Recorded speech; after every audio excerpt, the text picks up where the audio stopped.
আজকে বেলাবো প্রেস ক্লাবের উদ্যোগে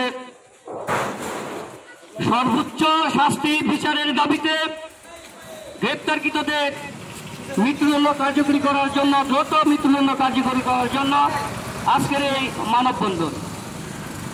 প্রিয় উপস্থিতি, আপনারা জানেন গত 7 তারিখ সন্ধ্যায় একটি মেইলি ঘটনাকে কেন্দ্র করে বাদশা নামে একজনকে যখন সন্ত্রাসীরা কুপাচ্ছিল, তখন সাংবাদিক আসাদুজ্জামান তুহিন এই সন্ত্রাসীদের কর্মকাণ্ডের ভিডিও করছিল। যে জায়গায় তুহিনকে কুপিয়ে জমাই করে মৃত্যু নিশ্চিত করা হয়েছে, তার 100 গজ মাঝি পুলিশ বক্স ছিল, পুলিশ এখানে উপস্থিত ছিল।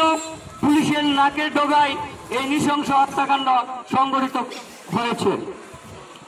প্রিয় উপস্থিতি, আমরা দিন রাত 24 ঘন্টা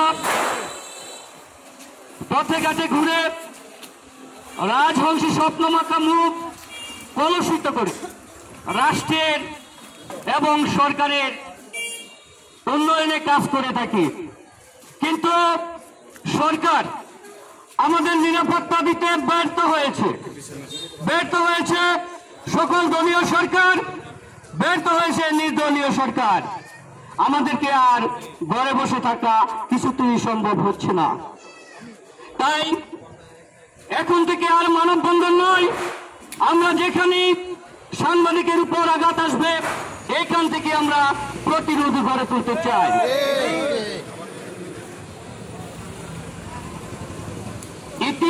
ইতিমধ্যে আমরা দেখতে পেলাম বেলাবো শিক্ষা ও চিকিৎসার কর্তৃক আমাদের প্রেস ক্লাবের প্রচার সম্পাদক রুমেলকে হুমকি দেওয়া হয়েছে। আজকে মানববন্ধন থেকে এই হুমকির প্রতিবাদ জানাচ্ছি। আজকে শিবপুর প্রেস ক্লাবের সভাপতি খুরশেদ ভাই সহ রায়পুরা সহ বিভিন্ন প্রেস ক্লাবের এবং গৌরব থেকে সাংবাদিকরা উপস্থিত হয়েছেন।